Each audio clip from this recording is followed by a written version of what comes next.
Hey everyone, welcome back.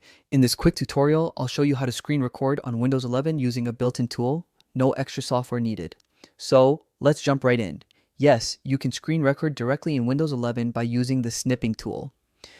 It's the same tool you might already use for taking screenshots, but now it includes a built-in screen recording feature. To open it, go down to the search box on your taskbar and type snipping tool. When it appears under best match, click on it to open the app. At the top of the snipping tool window, you'll notice two icons. One looks like a regular camera for taking screenshots, and right next to it is a video camera icon. Click on the video camera icon to switch to recording mode. Next, click on New at the top. Your cursor will turn into a crosshair. Now, just drag your mouse to select the part of your screen you want to record.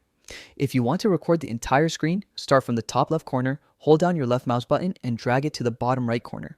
Release your mouse when you've selected the area you want. That's the part that will be recorded.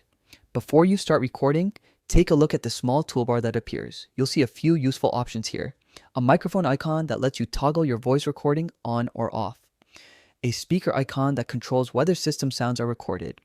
If you want to include your voice in the video, click the microphone icon to make sure it's unmuted.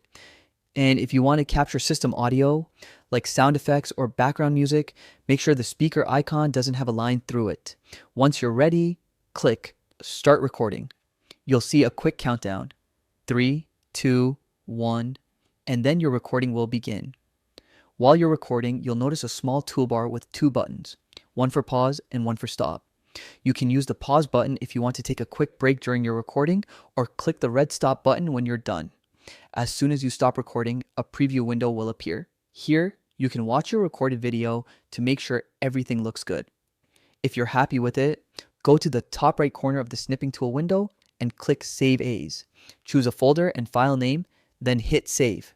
And that's it. Your screen recording is now ready to share, upload, or edit however you like. So that's how you screen record on Windows 11 using the snipping tool. Fast, easy, and completely built in. If this tutorial helped you out, please take a moment to like the video, subscribe to the channel, and turn on notifications so you don't miss future Windows tips and tricks. Thanks so much for watching, and I'll see you in the next one.